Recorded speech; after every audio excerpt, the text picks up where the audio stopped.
You're watching Destiny Church. Live your call, fulfill your destiny.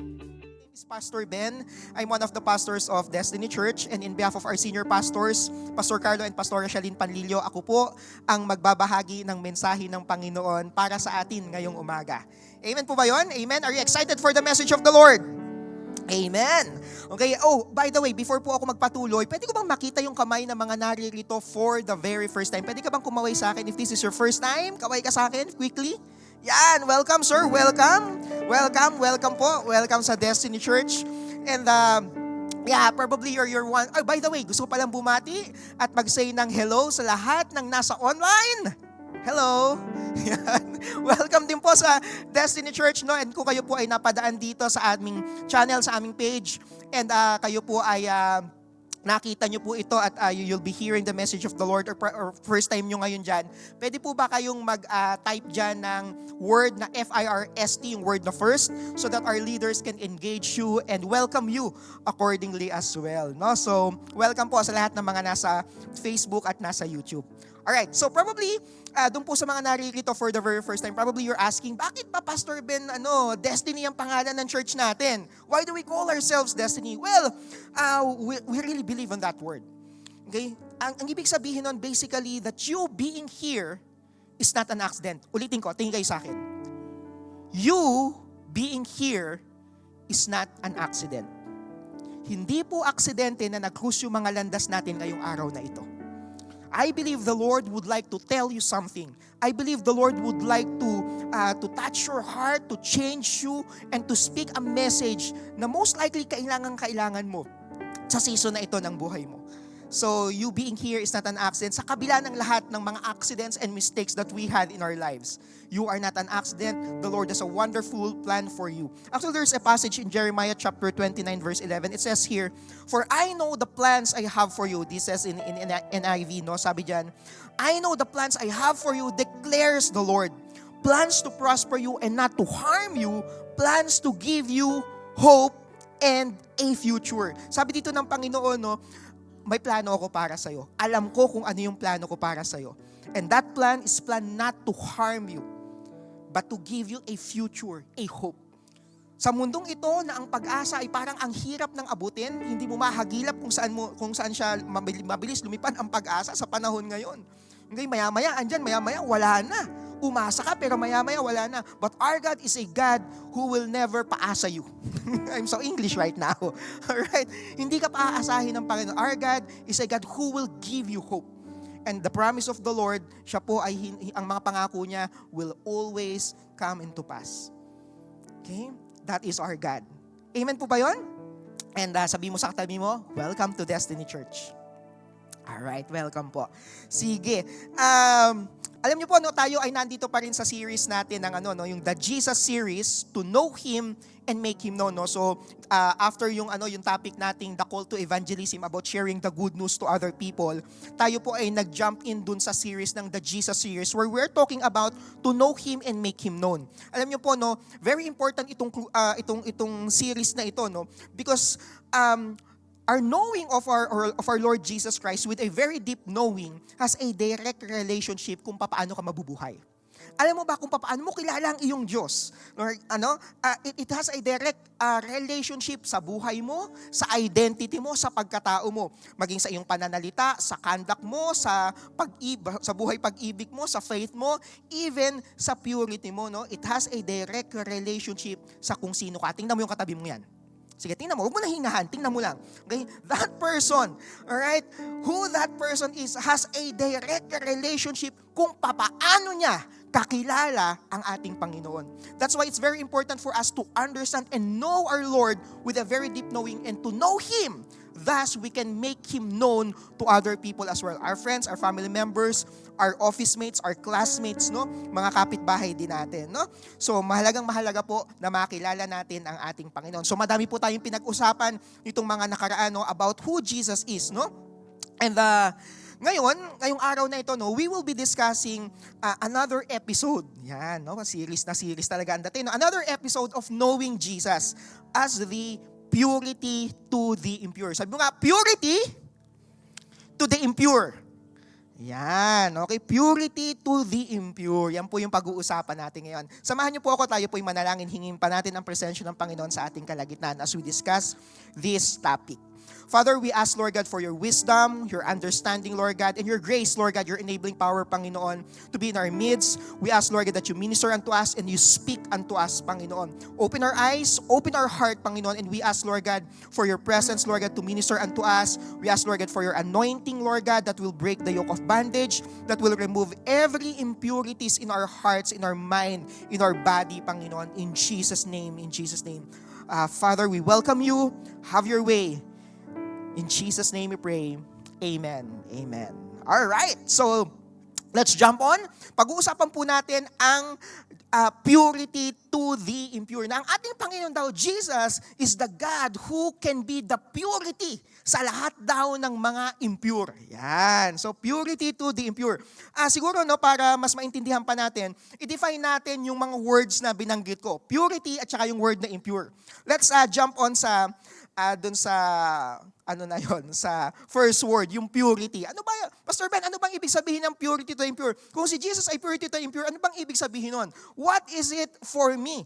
Okay, let's define this first. Sabi diyan, pag pinag-usapan daw natin yung salitang purity, sa mga purity. Okay, ang literal na ibig sabihin niya ay unmixed. Yan. Sino dito mahilig sa mixed nuts? Ding dong. Yan, mga ganan, di ba? So, halo-halo yon, mixed nuts. At pag pag-usapan daw ang word na pure, you're talking about unmixed, hindi halo-halo. Nadinig nyo na ba yung term? Hindi ko alam kung nadinig nyo na to. Siguro sa mga medyo tenured. Yan. So, nadinig nyo na yung salitang maghahalo ang balat sa tinalupan.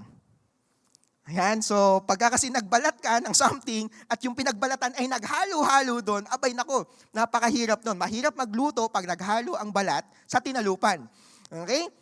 Ano pa, nadinig nyo na din yung term na huwag niyong paghahaluin ang decolor sa puti. Yan. Anong nangyayari pag naghalo ang decolor sa puti?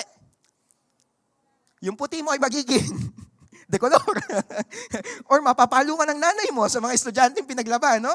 So literally, no, not mixed or adulterated with any other substance or material. Hindi nahaluan ng iba. So when you talk about purity, you're talking about hindi nahaluan ng iba. Okay? Ano pa? Clean. Literally, no, ang ibig sabihin nito, free from adulteration or contamination. Sabi mo, contamination. Okay, hindi daw contaminated, no? Without any extraneous and unnecessary elements. Okay? Alam niyo po, no, yung mga kunyari tubig na lang. Ang tubig po, no, pag nahaluan niya ng mga contaminants, especially pagka yung mga bacteria, napakahirap po. Pag lang na yung pagka magkaroon ka ng amoebiasis, sabi po nila, pag daw nagkaroon ka nun, yung tummy mo, yung tiyan mo, yung gut health mo, ay talagang mayat maya ay konting contaminants lang, mag-a-activate na naman yung amoebiasis. Ganun ba talaga yon? So grabe, no? Ibang klase yun. Ganun pala katindi pagka may contaminants. And sabi dito, when you talk about purity, you're talking about clean. Yan, malinis. Yan. Ano pa? Virtuous, isa pa to sa sinabi ng dictionary, free from immorality, especially of sexual nature, uncorrupted, unblemished, walang bahid dungis, okay, upright, matuwid, or above reproach. Yan. Ano pa? Freedom from anything that debases or contaminates or pollutes. Naalala nyo nung kayo po ay bata pa? Mga bata pa naman tayo, no? Naalala niyo po nung araw, nung tayo po ay nag-aaral ng science natin, meron tayong pinag-aralan natin yung mga pollution, yung air pollution, water pollution, ano pa ba? Noise pollution, ano yun? May noise pollution nga ba? Tama, may ganun, di ba? So, water, land pollution. So, ibig sabihin, pagkapat yung usapan ng pollution, nagkakaroon po ng dumi na hindi dapat na andun. Okay, makikita mo sa dagat, napakadaming mga straw. Nababalot yung leeg ng mga turtles. Di ba? Kaya ngayon, ang mga yung mga tawag dito, yung mga coffee shop, ang kanilang straw, papel na. Hindi na plastic, di ba? Kasi ayaw natin magkaroon ng mga pollution na unnecessary. Kasi ang nangyayari daw, na-debase, nabababa po yung kalidad ng isang bagay. Sa Tagalog po, no, ang salita pong purity ay yung pong salitang kadalisayan. Yan. Nagaling sa salitang dalisay. Kilala niyo si dalisay? Yan, ang huling 2 linggo. Okay, sige. Si dalisay, no?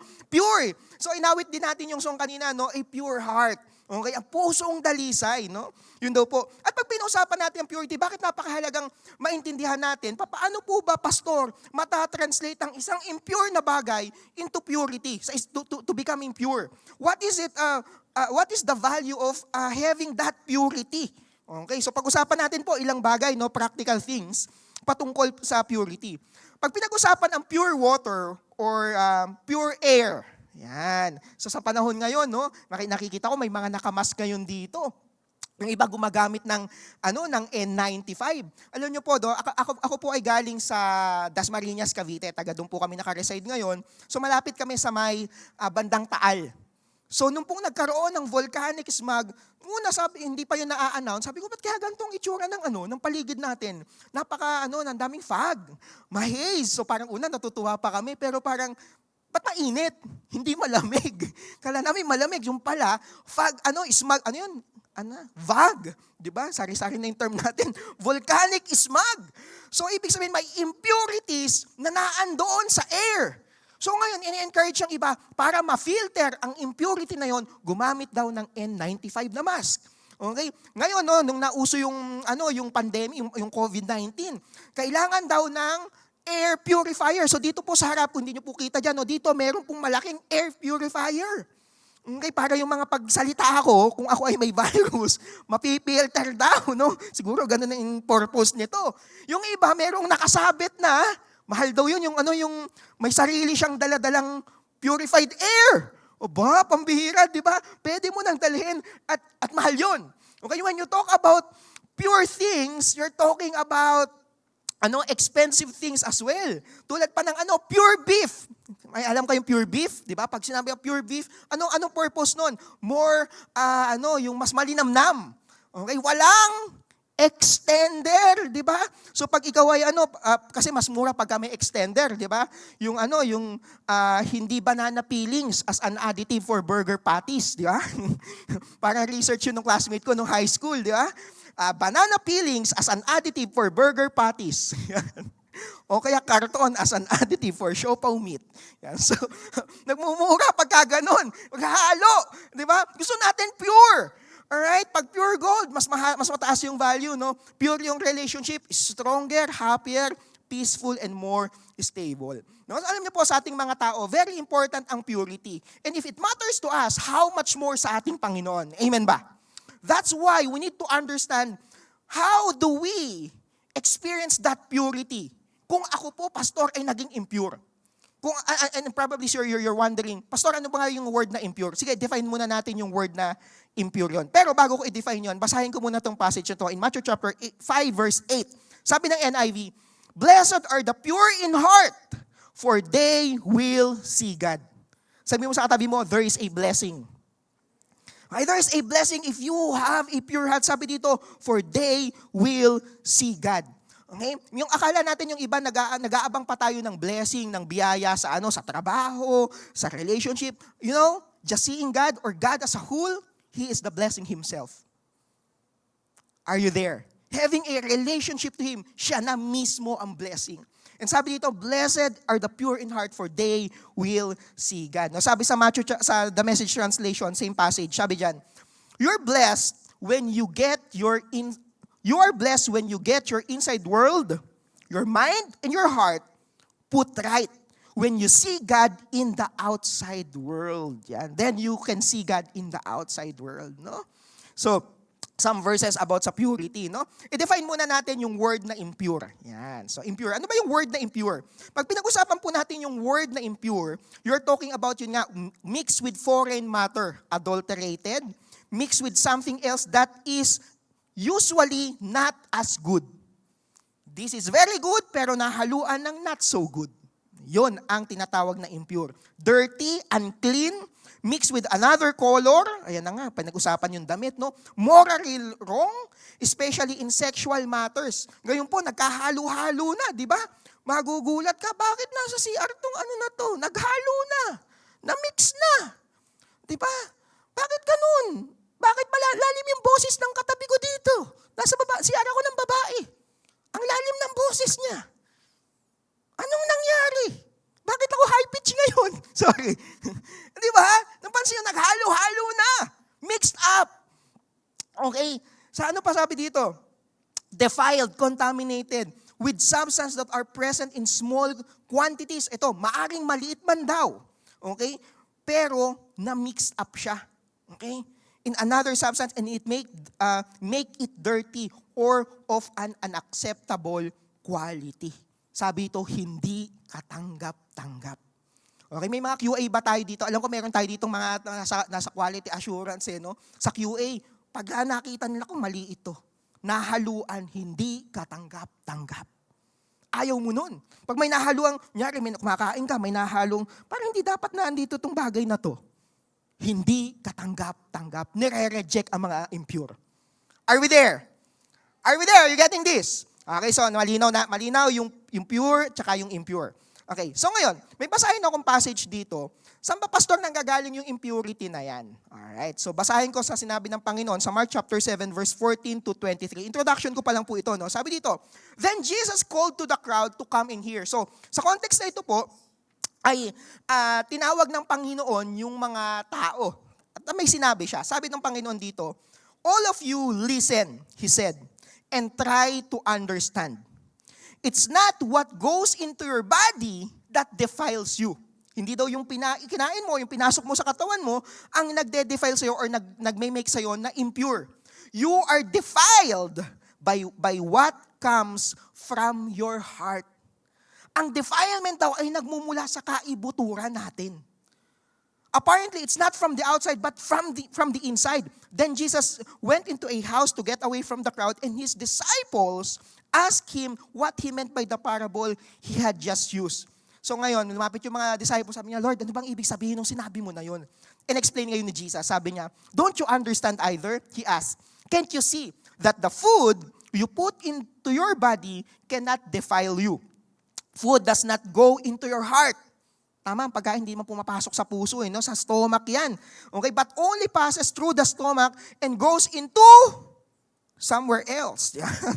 Doon mahalabas. Okay? And by saying this, he declared that every kind of food is acceptable in God's eye. Yan. Everything is permissible, though not everything is beneficial. Lalo na po sa inyong mga kinakain. No? So sabi dito, verse 20, and then he added, it is what comes from inside that defiles you. Kung ano daw yung galing sa kalooban natin, yun ang nagpaparumi sa bawat isa sa atin. Sabi dito, from within, out of a person's heart come evil thoughts, sexual immorality, theft, murder, adultery, greed, wickedness, deceit, lustful desires, envy, slander, pride, and foolishness.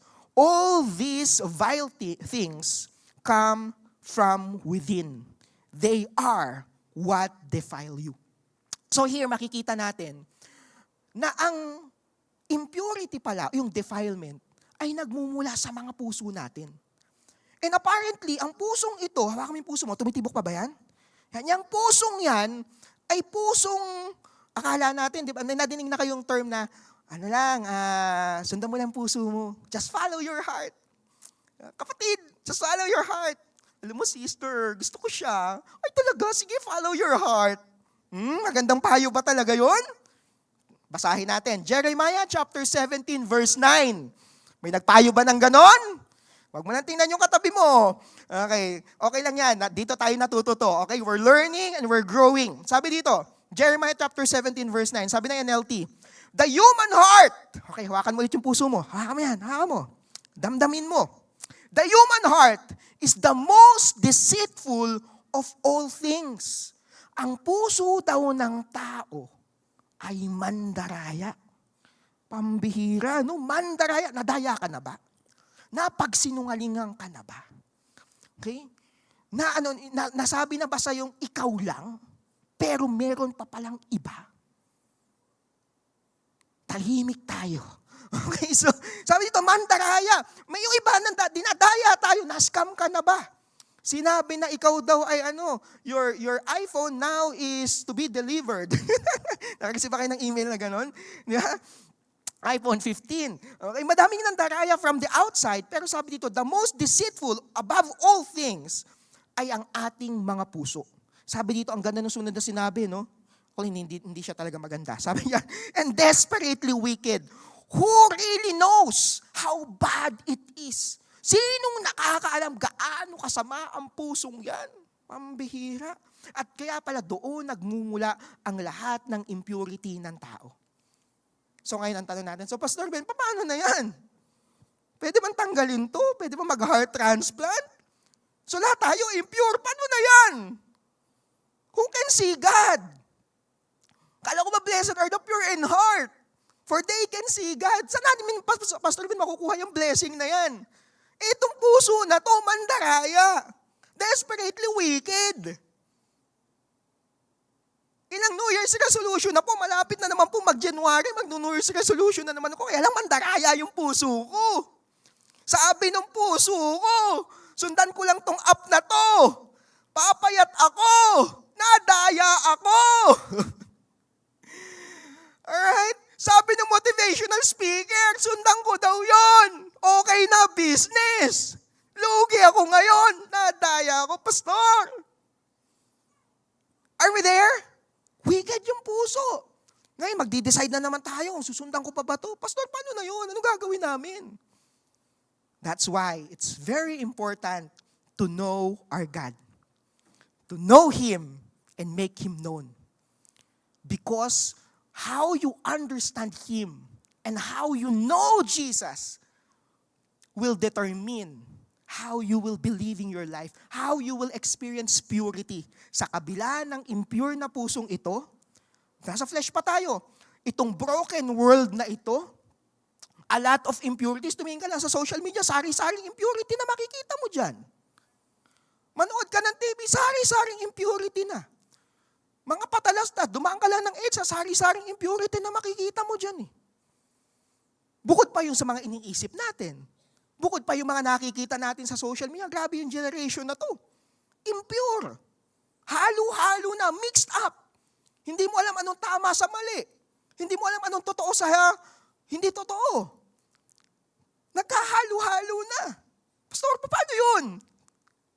Paano tumbling ang gagawin natin para maging pure? Sabihin ko sa inyo, very straightforward. On your own, it is impossible.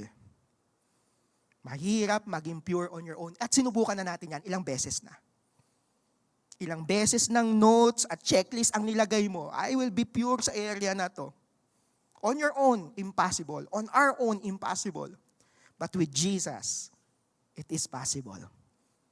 Because Jesus is the purity to the impure. Are you excited to understand more? Are you excited? Alright, sige, let's talk about this. How does Jesus purify us from the inside out? Meron po tayong babasahin isang kwento at dito po natin titingnan yung lesson nito, how Jesus became the purity sa lahat po ng madudumi. Okay, basahin natin tong kwento na to. Luke chapter 5 verse 12 to 14. Okay, context lang. Sa kwento na ito, sa passage na to, si Jesus po ay hindi pa siya ganon ka-famous. Although sikat na siya kasi may mga ilan na siyang follower. At ito po, makikita nyo sa previous verses dyan, ito po yung passage kung saan una niya pa lang nagkaroon siya ng disciple. So may mga bagong disciples pa lang siya. So ngayon, sabi sa kwento na to, sabi sa NLT, I'm reading from NLT, sabi dyan, in one of the villages, Jesus met a man with an advanced case of leprosy. Sabihin nyo nga, leprosy. Okay, sabi dyan, and when the man saw Jesus, he bowed with his face to the ground, begging to be healed. Lord, he said, if you are willing, you can heal me and make me clean. Okay, so, merong isang mama na siya daw po ay may advanced case ng leprosy. Ano ba yung leprosy? Sige, alamin lang natin siya very quickly. Ang leprosy po, no, ito po ay ang tinatawag din na Hansen's disease. It's a chronic infectious disease caused by the slow-growing bacteria Mycobacterium leprae. Yan, medyo scientific ng konti, no? It primarily affects the skin, the nerves, and the mucous membranes of the upper tract and eyes. If left untreated, it can lead to severe disabilities and deformities. Leprosy is known to occur at all ages. Wala daw pong pinipili, no? Bata, matanda, lahat po pwedeng tamaan. And leprosy is mentioned po sa scripture no several times. Makikita po natin yan in the Old Testament, especially in the book of Leviticus, doon po siya unang nabanggit. No? But pinakita din doon kung paano po i-quarantine ang mga taong may leprosy. At ito daw po ay nakakahawa, contagious siya. Alright, so yun yung kwento nun. So sa nation po ng Israel, pag may leprosy or leper, yung isang tao, ang nangyayari siya daw po ay outcast. Considered siya as impure, unclean, defiled, contaminated. At siya po ay, anong sinabi natin kanina, pag impure, hindi katanggap.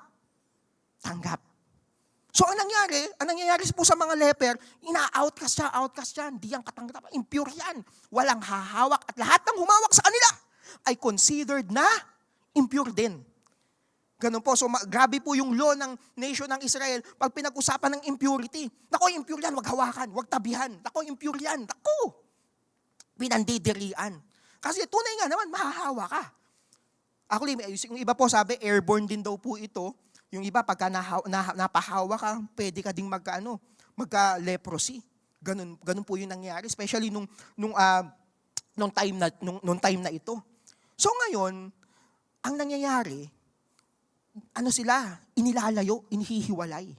Ngayon, makikita natin itong mama na ito, na siya daw ay, napadaan si Jesus doon. At nung nakita nung lalaki na ito, nandun si Jesus, lumapit daw itong mama. Okay? Dumapit siya, at siya daw po ay nagmakaawa kay Jesus.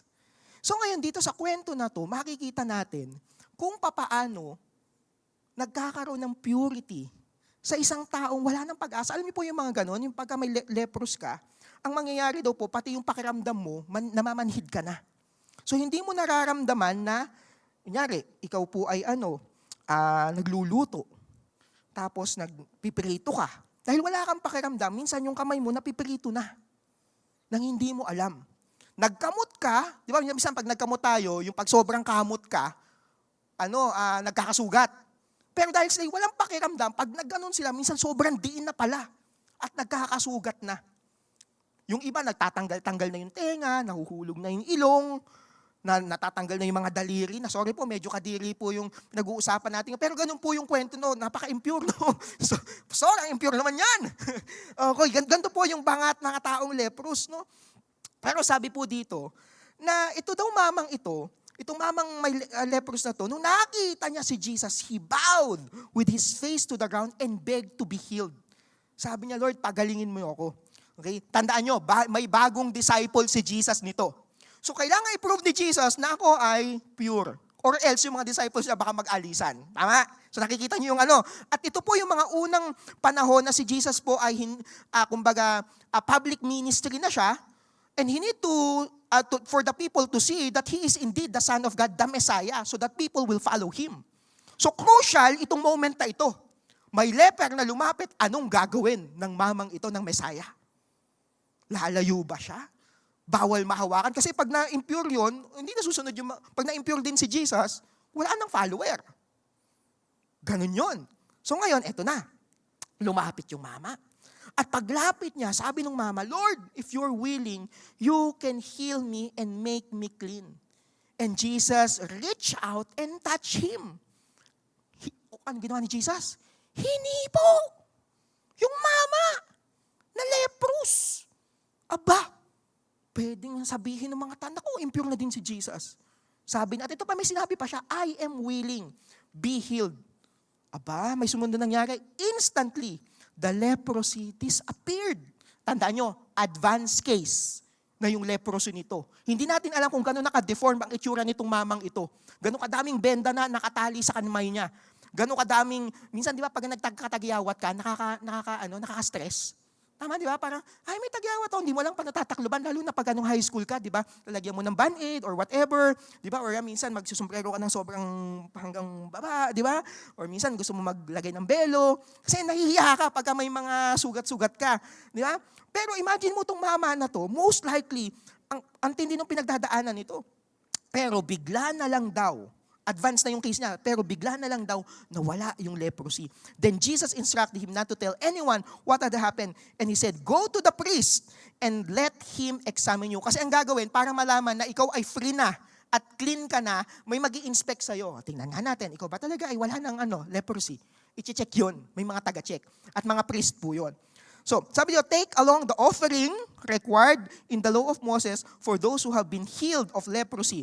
This will be a public testimony that you have been cleansed. So ngayon, lahat daw po ng mga napagaling na, may offering na dala-dala yan. May offering sila. At yung kanilang i-offer nila at ipapakita na ipapresent nila yung sarili na sa templo. Clean na po ba ako? Pwede na po ba ulit ako maki-worship? Pwede na po ba ulit ako mag-church? Yan, ganon. So pag ikaw ay unclean, nakakayang hindi ka talaga papapasukin sa church. Hindi ka papapasukin sa temple. Ay, unclean, bawal ka dito. Hindi ka katanggap-tanggap. Unacceptable ka, impure. Ganun. Biglang pinagaling ni Jesus. Ibig sabihin, Jesus is indeed the purity to the impure. Ayan. So ngayon, how does Jesus purify us from the inside out? Mula po sa kwento na to, titingnan natin 3 bagay. Are you ready? Okay, dito po tayo magtatapos sa 3 bagay na ito. Number 1. Purified. How does Jesus purify the leper or that impurity? Purified by His touch and presence. Presensya pa lang ng Panginoon, linis ka na. Hipo pa lang ng Panginoon, linis ka na. Luke chapter 5 verse 13, sabi dito, Jesus reached out. Sabi mo nga, reach out. Reach out and touch him. And sabi niya, I am willing, be healed. And instantly, the leprosy disappeared. Apparently, marami po sa atin, iniisip natin, ang Panginoon, hindi niya ako kayang i-reach out eh. Hindi niya na ako kayang ayusin.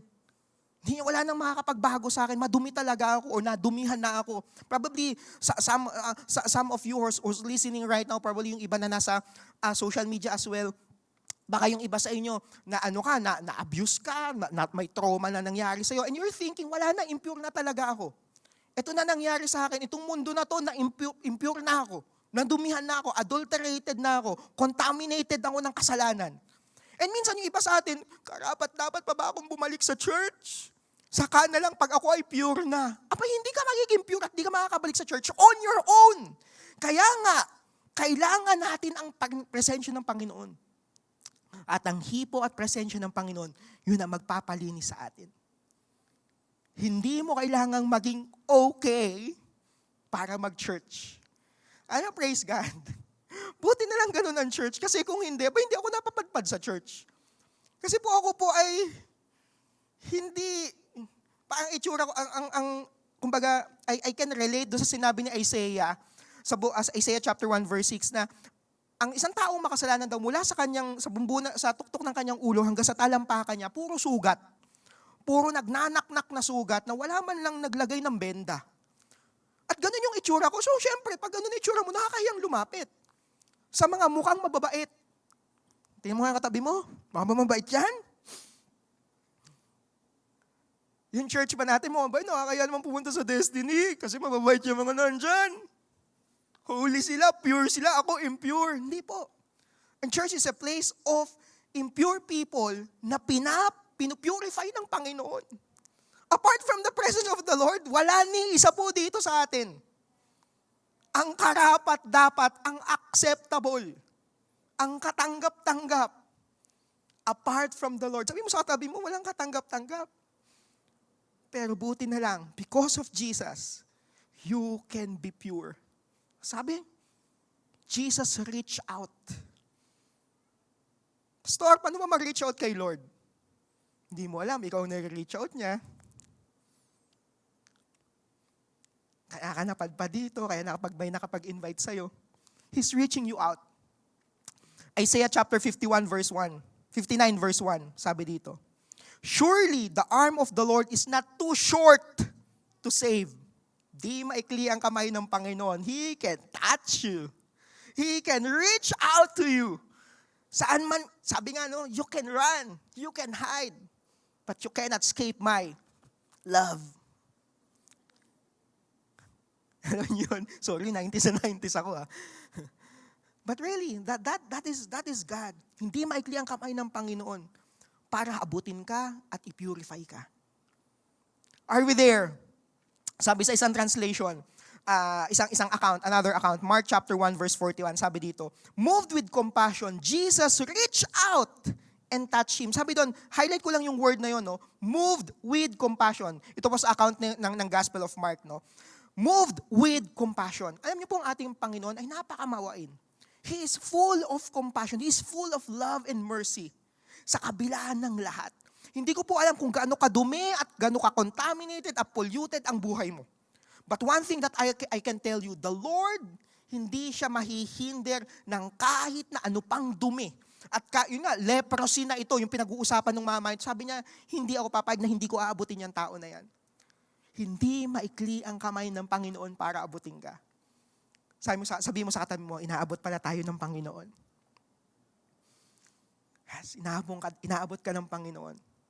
Amen? Is that encouraging? Right? The Lord is reaching out to us and He is moved with compassion. And sabi ng Panginoon, I am willing. And said, be healed. That's number one. We are purified by His touch and by His presence. That's why we go to church. That's why we attend meetings. That's why we have fellowship with Him. That's why we pray.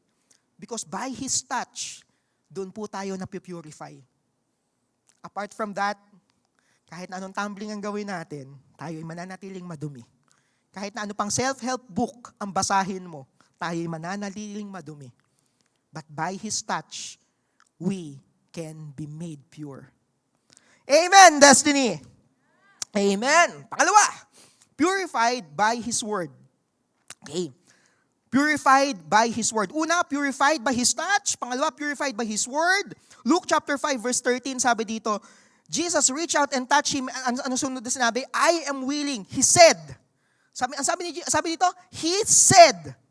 The Lord just said it. By His word, instantly there is healing, there is purity. And instantly, the leprosy disappeared. Sabi sa John chapter 15 verse 3, sabi diyan, you are already clean because of the word I have spoken you. Alam niyo po itong salita ng Panginoon, the scripture, the message that you're hearing right now, this is the very word that can make us pure, that can purify us. Hindi ko po alam kung gaano kadumi ang pinagdaanan mo ng week na to. But this word can purify you. Are we there? Hindi dahil nasa Destiny ka, or hindi dahil nandito tayo sa cinema to, or hindi dahil mababait, mukhang mababait ang mga kasama mo ngayon, but by the word that we are hearing right now. Jesus said, be healed. And instantly, sabi mo sa atin mo, instantly, the word of the Lord can purify us. Ephesians chapter 5 verse 26, sabi ng NLT, to make her holy and clean, washed by the cleansing of God's word. The word of the Lord is the one that is cleansing us. Hinuhugasan tayo ng salita ng Panginoon. Last verse in this point, Psalm 119 verse 9, 9 to 11, sabi dito, how can a young person stay pure? Ayan, okay, ito ang magandang tanong. Pastor, paano paglabas ko dito? Magiging impure ulit ako. Paano po ba mag-stay pure? Gandang tanong. Hindi tayo unang nagtanong yan. Ang unang nagtanong po niyan, itong psalmist na ito, itong pong mga awit na to. Sabi nyo sa awit niya, how can a young person stay pure? Siya na din ang sumagot, by obeying your word. Verse 10, I have tried hard to find you. Don't let me wander from your commands. I have hidden your word in my heart. Anong klase yung puso natin? Wicked, di ba? Desperately wicked. Who know how really bad our heart is? Pero, sabi dyan, if we hide the word in our heart, okay, sabi dito, I have hidden your word in my heart that I might not sin against you. The word of the Lord, hidden in our hearts, yung pala ang nagpapapure ng puso natin. Kung tayo lang, ay nako, madumi ang puso natin, madumi ang utak natin, madumi nakikita natin, madumi ang mga nadidinig natin. But by the word of the Lord, we can be pure. Sabi mo sa katabi mo, there is purity in Jesus. Amen. Last na po. Last point. Number 1, purified by His touch. Pangalawa, purified by His word. Number 3, purified by His blood. Sabi mo nga, blood. Yan, okay. Luke chapter 5 verse 13, yung verse na yun pa rin. Sabi ng NLT, Jesus reached out and touched him. Diba, sabi ng mama, sabi ng yung leprosy, if you are willing, Lord. If you are willing. Ang sagot ni Jesus, I am willing. Alam nyo, that word, I am willing, that is a message that is spoken in the very beginning of Jesus' ministry. I am willing. Nang ibig sabihin nun, in moving forward, He is willing to lay down His life for you and for me. For us to be clean. To shed His own blood for us to be clean. Naalala nyo, para ikaw ay ma-purify, pupunta ka doon sa templo, magsasagay ka ng offering, and that offering signifies blood. So, eto ngayon, sabi ni Jesus, I am willing. I am willing to offer my life for you.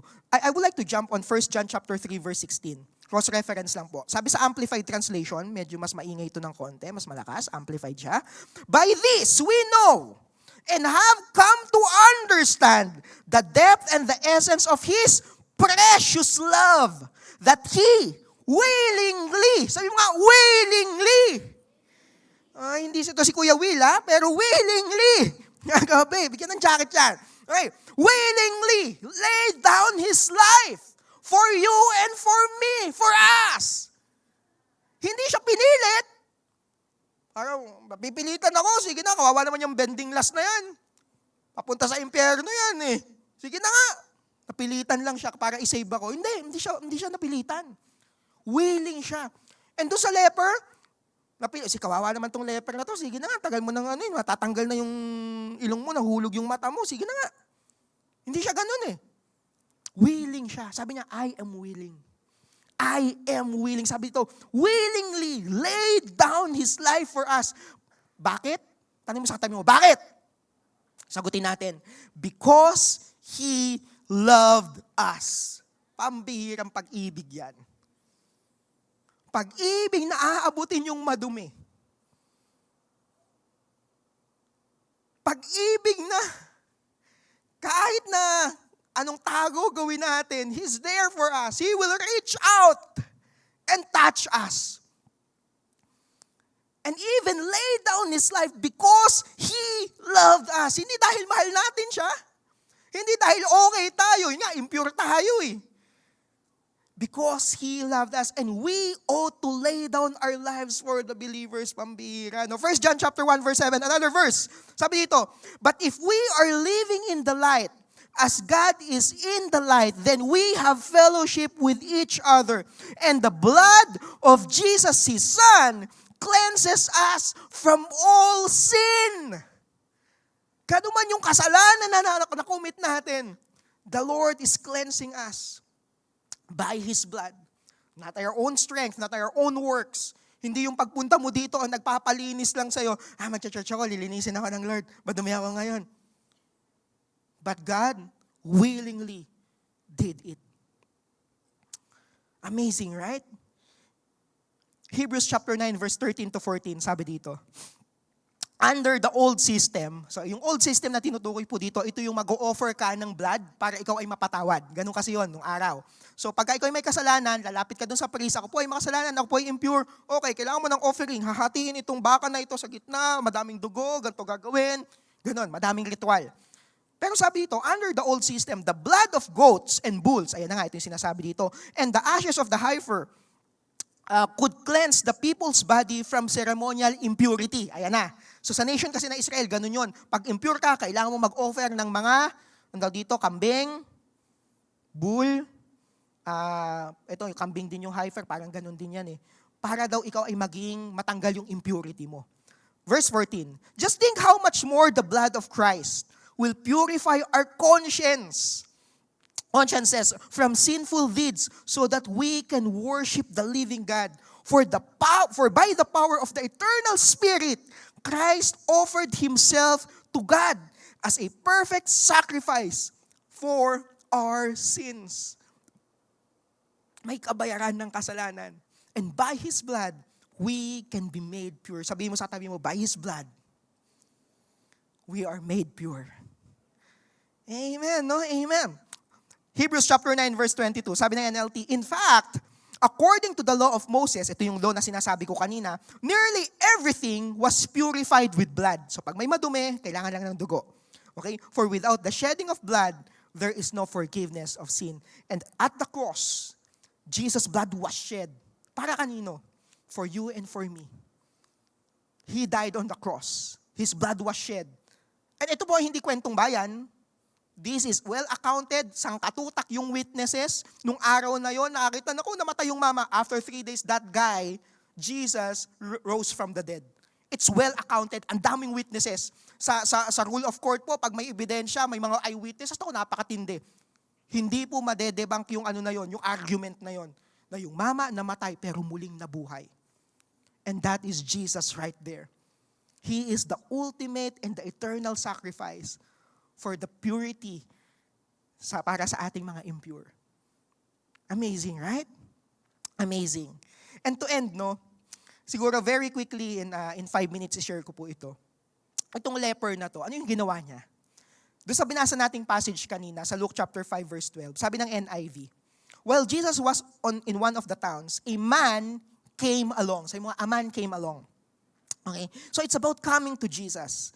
This man is covered with leprosy pero hindi siya natakot lumapit. Hindi siya natakot na lumapit sa Panginoon. Nadinig nyo na yung term na, ayoko magsimba, baka masunog ako. Nasabi nyo na ba yun? Sinabi ko din yan dati. Ayoko magpunta sa church, baka masunog ako. Susunog ako dyan. But here,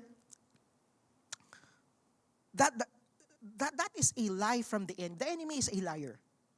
He is an accuser, a slanderer. He will always tell you, lalapit ka dyan, galit sa'yo si Lord. Dami mong kasalanan. Yan nga ginawa mo eh. Yung pinost mo, yung pinanood mo kanina, yung pinanood mo kahapon. Ba't ka lalapit? Impure ka. Wag na. Tol, wag na. Parang adik na adik lang si Satan eh, no? Gaganunin ka ng kalaban. Wag na. Layo ka dyan. Huwag ka na mag-church. Wag na. Huwag ka lumapit. Walang gagawin sa iyong Lord. Di ka niya aabutin. Ikaw naman, ganun ba? Oo nga, wag na lang. At mananatili kang impure. But this guy, most likely nadinig niya yung mga words na yon. Huwag ka lumapit. May leprosy ka, may leprosy ka, leper ka eh. Dapat nga, separated ka. But this guy, he came to Jesus. Which I remember the verse in Isaiah chapter 1 verse 18. Sabi dito, tawagin ko po yung worship team, patapos na po tayo. Sabi po dito, come now, Isaiah 1:18. Sabi ng Lord, come now. Lapit kayo. Lapit ka. Let us settle the matter, says the Lord. Though your sins are like scarlet, they shall be white as snow. Though they are red as crimson, they shall be like wool. Sa Tagalog, no, halikayo't pag-usapan natin ito. You know, the Lord is asking you to come. Huwag ka mahiya. Pag-usapan natin to. Sabi niya, kahit gaano man karumi ang iyong mga kasalanan, lilinisin ko yan na para maging malinis kayo. Sabi sa ibang translation sa Tagalog, bagamat ang iyong kasalanan ay kasing pula ng matitingkad na pula. Bagamat ang iyong kasalanan ay kasing pula ng malalalim na pula, yung pala yung scarlet at crimson, no? Matingkad, malalalim at matitingkad na pula. Kaya ko itong kasing paputiin na kasing puti ng niebe at balahibo ng tupa. God is like that. Naintindihan ko? Sabi ko, Lord, grabe naman yung love na yan. Kasi previously when I look into my life, parang sabi ko, Lord, parang imposible yata wala pa akong Lord noon. Atheist ako before. Imposibleng maayos ang isang katulad ko. Galit, nasa drugs, araw-araw lasing, Alamura, bunganga ako, impure. Babati ka lang sa tromba mo, tol, PI, tol. Puro mura. Binati mo lang, minura mo pa. Kumusta, PI? Grabing, napaka-impure. Thoughts impure, lips impure, heart impure. But when you come to the Lord, when you come to Him, sabi ng Lord, lapit ka. Let's settle this matter. And that is the blood. Ano pa yung ginawa ng leper na to? In-acknowledge niya na siya ay madumi. Alam niyo, hanggat hindi mo aaminin na madumi tayo, ay mahirap maging malinis. Hindi, okay.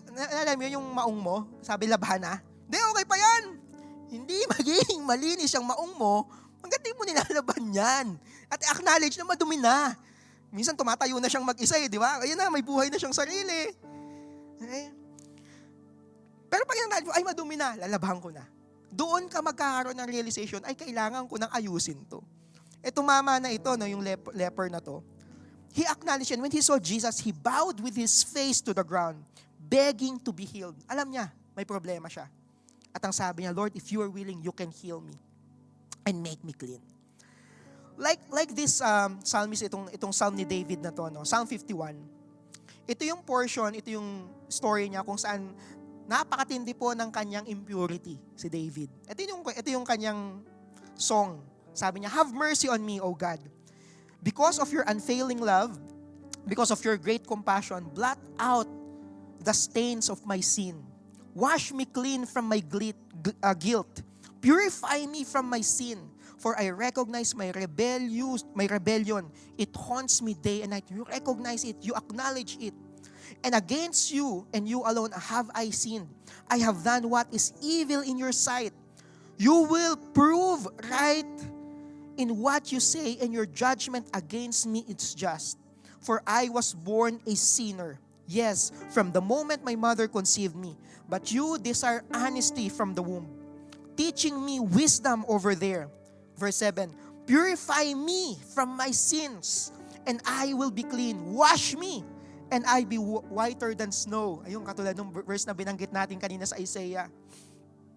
Oh, give me back my joy again. You have broken me. Now let me rejoice. Verse 9, don't keep looking at my sins. Remove the stain of my guilt. Verse 10, create in me a clean heart. Pwede mong sabihin kay Lord yan, Lord, create me a clean heart. Oh God, renew a loyal spirit within me. Do not banish me from your presence, and don't take your Holy Spirit from me. Verse 12, restore to me the joy of your salvation and make me willing to obey you. Lord, create me a clean heart. 1 John chapter 9 verse 9 chapter 1 verse 9. But if we confess our sins to Him, He is faithful and just to forgive us our sins and to cleanse us from all wickedness. Pag lumapit tayo sa Panginoon, inamin natin yun sa Kanya, Lord, ito po ako. Sa bagay, wala naman tayong maitatago kay Lord. Kilala niya tayo inside and out. Pag lumapit tayo, mamaya magpe-pray tayo. Sabihin natin, Lord, ito po ako. Ito yung puso ko. But Lord, can you clean my heart? Can you create in me a clean heart? Mamaya awitin natin yung song na pusong dalisay. Ito yung aking nais. Create in me a clean heart, a pure heart. Alam niyo ano sagot ng Lord? Ezekiel chapter 36 verse 25 to 29. I will sprinkle clean water on you. This is what the Lord is saying. And you will be clean.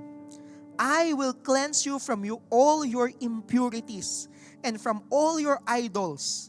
I will give you a new heart. You like that? Sabi dito, I will give you a new heart. And I will put a new spirit in you.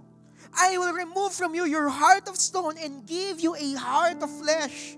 And I will put my spirit in you and move you to follow my decrees and be careful to keep my laws. Then you will live in the land I gave your ancestors. You will be my people, and I will be your God. I will save you from all your uncleanness. I will call for the grain and make it plentiful, and will not bring famine upon you.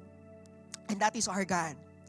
Our God is a God na hindi ka niya i-reject, hindi ka niya i-show off, ay impure, ay leper, ay unclean. No. What God is saying, come to me. Let's talk about this matter. And I will clean you. Because Jesus is the purity to the impure. Tayo po tayong lahat.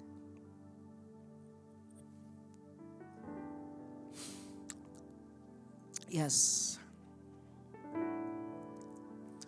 Some practical applications lang, no, bago tayo mag-end. I don't know kung ano yung dinideal ng Lord sa inyo. I don't know you personally. But if the Lord is dealing something in you, you can approach siguro yung mga small group leaders nyo, yung accountability partners nyo, and tell them kung ano yung bagay na as the Lord leads you, no? You can approach them and tell them, this is the impurity that I have. I want to surrender it to the Lord. Okay? So baka yung iba sa inyo, the Lord is dealing that to you. Approach your cell leaders, approach your life group leaders, and tell them, this is the impurity that I have, so that they can pray for you. But above all, gusto ko maunawaan nyo that God is saying, I will put my spirit in you. I will give you a new heart. I will save you from all your uncleanness. So ang respond natin, ang sasabihin natin kay Lord, you create me a pure heart. I desire that heart. Pusong dalisay. Amen? Close our eyes and then let's pray. Panginoon, kilala mo po ang bawat isa sa amin dito, Panginoon. Alam mo, Lord God, ang lahat ng impurity ng aming mga labi, ng aming mga mata, ng aming mga pag-iisip, ng aming puso, Panginoon.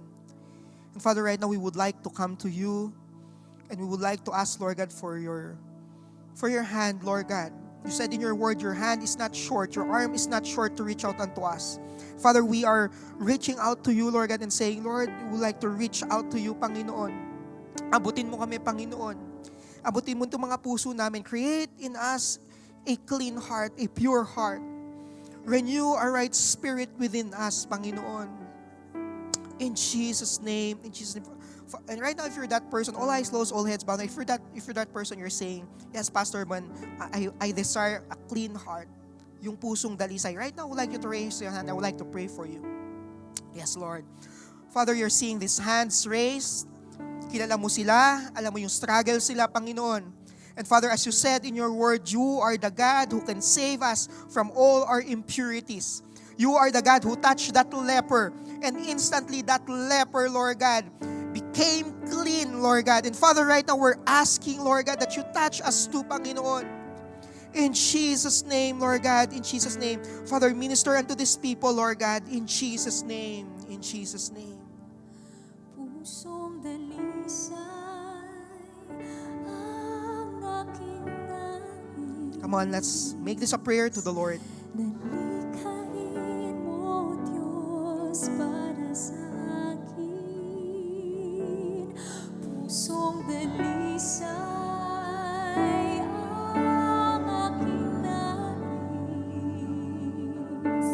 Nalikhain mo, Diyos, para sa akin. Isang pusong tapat na sa'yo'y nagmamahal. Isang pusong sa'yo'y walang alinlangan. Isang pusong tinitibok na ika'y parangalan. Handog ko ay papuri sa'yo lamang, Jesus.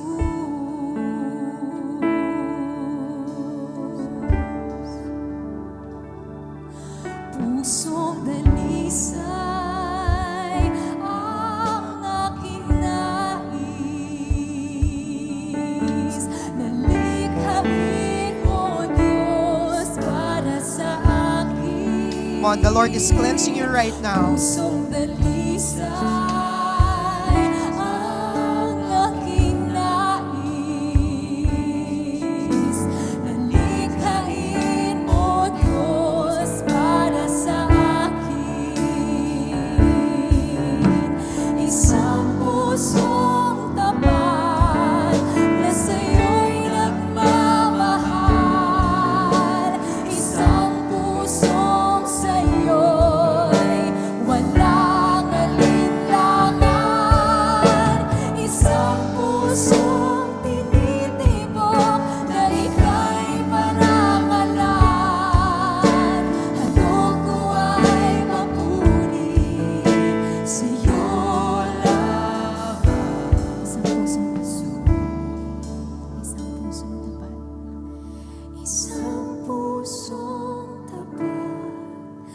sa'yo'y nagmamahal,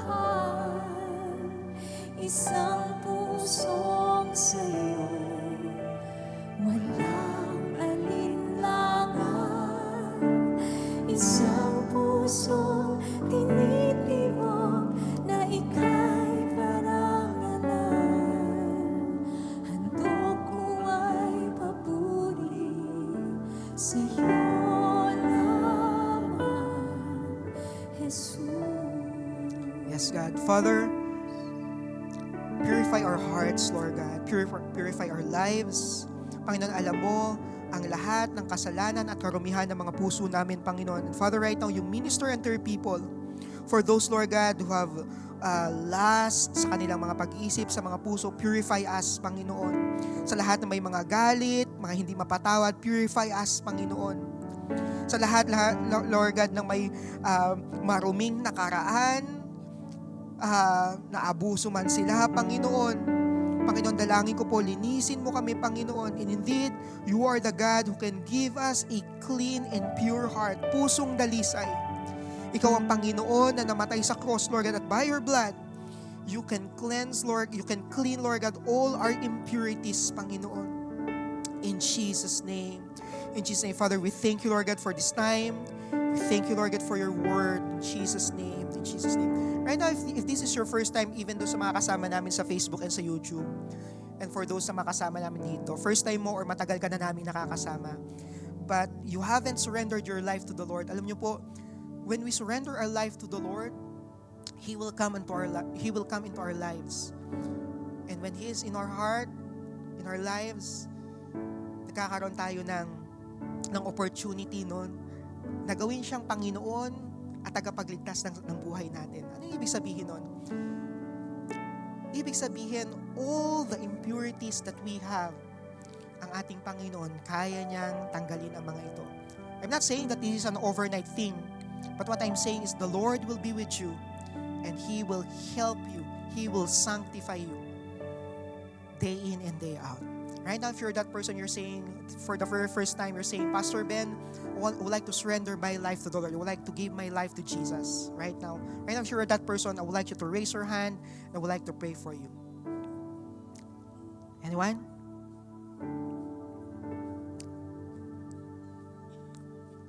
Alright, so mga kasama natin sa Facebook and sa YouTube, if there's someone who would like to pray that prayer, I would like to lead you in this prayer. Lord Jesus, today, I decide to open my life and my heart to you. I want you to come in and I make you my personal Lord and Savior. I decide to follow you all the days of my life. I surrender my life to you. I would like to turn away from all my sins as well. And Father, purify my heart, purify my life.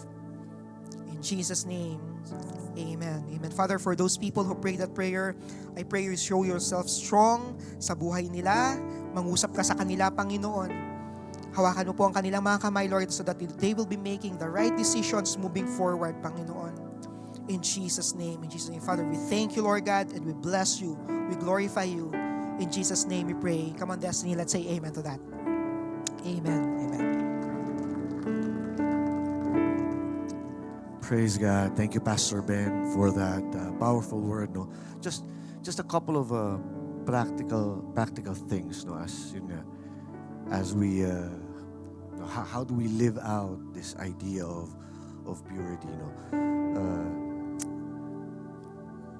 I'd like to read a couple of things. No, okay. So, paano nga ba tayo pinupurify ni Jesus? No, remember yung story nung leper, diba? Sabi niya, Lord, if you are willing, you can make me clean. You can make me pure. And ang galing, no, because I want us to understand that this is how Jesus wants to be known. Ano sabi ni Jesus? I am willing. In other words, God, no, sometimes we think God does not want us. No, does not want to heal our wounds, that does not want to cleanse us from our sin. Pero hindi, no? the kind of God, the kind of Jesus that we serve is a Jesus who is willing. Gusto niyang iligtas ka, gusto niyang mapalapit ka sa Kanya. You know, yung mga lepers at that time, hindi sila pwedeng lumapit eh. In fact, malayo pa lang yun nga kailangan nilang sa book of Leviticus, no? Sabi doon pag ketongin ka, pag leper ka, you are ostracized from society. No, you are estranged. Hindi ka pwedeng makihalubilo. Can you imagine? I'm just trying to imagine if you were a leper, no, more than just the disease that na nakakadiri, okay? Literally, iniiwasan ka ng mga tao, iniiwasan ka ng mga kaibigan mo, iniiwasan ka ng pamilya mo. Hindi mo sila makasama, hindi mo sila makahalubilo.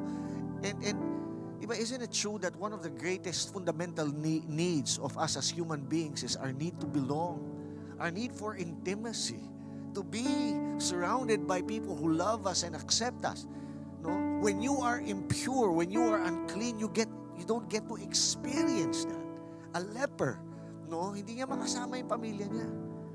And kaya nga sa batas sa Old Testament, no, pag ang isang leper palapit sa isang grupo ng tao, kailangan niyang sumigaw. It is his responsibility. Sisigaw yan, unclean, unclean. Para lahat ng mga tao iiwas sa kanya. Okay? He needs to say that. No, and in the story, no, you could just imagine, no, he was talking to Jesus from afar. Lord, if you are willing,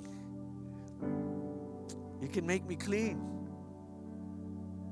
And Jesus said, I am willing. But he didn't just, Jesus' words, I believe, were powerful enough. But if you look at the story, you know what did Jesus do? He went to the person, touched him. He touched him. Bawal hawakan ng leper noon kasi nga natatakot sila na yung ketongin makahawa sa'yo. Kung ikaw, yung tao may ketong, ikaw, magiging ketongin din. Baliktad yung nangyari kay Jesus. Dahil malinis si Jesus, hinawakan niya yung marumi na linis. Okay? And this is very important. This is very important, no? It is His touch and His presence that purifies us. That's why every day, hindi lang pag Sunday, every day, no? Paglabas nyo dito, Monday, araw-araw lalapit kayo sa Panginoon kasi yung kanyang hipo sa buhay natin, yung kanyang presensya, kaya tayo nagpe-pray. Kasi yung kanyang hipo, yung presensya niya, when you go into the presence of God, hindi nadudumihan si God, praise God. Pero yung madumi, pag lumapit kay God, nalilinis. Amen? Amen? It is His presence, His touch that purifies us. Pangalawa, it is His Word. Sabi sa one of my favorite Psalms in Psalms 119. I'm not sure kung nabanggit no ni Pastor Ben kanina, no? Psalms 100, I believe he did, no? Psalms 119 verse 9. How can a young person stay pure? In this day and age, no? Young people, but not just young people. People everywhere, we battle with how to stay pure. Diba? Paglabas mo lang dyan, minsan, no, social media, no, yung mga billboards, minsan hindi maganda.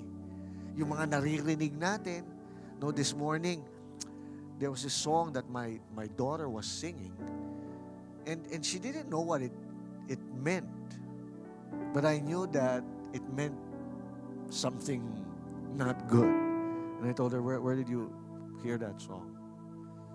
So it's, sabi ko siya kumanta niya. Sabi ko, don't sing that, it's not good. No? But how? Sabi ko, how can a young person stay pure? How? Sabi dyan, by obeying your word. No? Yung kasunod na verse, I have treasured your word in my heart that I will not sin against you. So second, how do you stay pure? Spend time with the Word of God. Una, presensya ni Jesus. Hipo ng Panginoon. Pangalawa, yung salita niya. Amen? Pangatlo, yung dugo niya. what Jesus did for us on the cross, the blood of Jesus purifies. In Titus, no, sabi doon, it is the blood. Nabanggit ni Ben, no, it is not the blood of bulls and goats, but it is the blood of Jesus that purifies. And you know, here's what I realized, no. Sa mundo kasi, kahit paano, yun nga, gusto natin yung mga bagay na pure. Pag olive oil, gusto natin extra virgin oil. Pag bibili ka ng karne, o ng burger patty, gusto mo yun 100% pure beef. Mas may premium yung pure, di ba? Pagdating sa ginto, gusto mo at least 18 karat. Yun nga, kung pwede 24 karat eh. Hindi masyadong pinapansin yung mga 10 karat lang.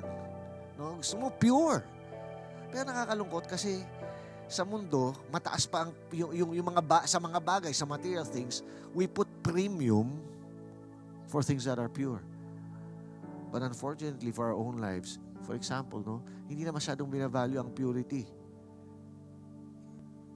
Sa mga kabataan, parang okay lang na, no, may nangyayari na. Dati, no, people put such a high premium on virginity. But not anymore today. Kadalasan, mga kinakasal, may nangyari na. Okay? Kasi nga, nawala na yung... And na-realize ko, pag impure ka, hirap kang makabilong katulad ng leper. Impurity destroys our idea of a sense of belongingness and intimacy. You feel like a leper. No, I think when we have impure things in our hearts, no, silently we scream, unclean, unclean. And as much as we want to belong, it is us who push people out of our lives because we think or we believe we don't deserve to be loved. But Jesus touched us and healed not just our impurity, it heals our relationship with one another. Amen? Hipo ng Diyos, mag-pray palagi. Salita ng Diyos, magpalinis tayo sa Kanyang salita. Dugo ni Kristo, dugo ng Panginoong Jesucristo, no, to wash away continually our sin and our impurities.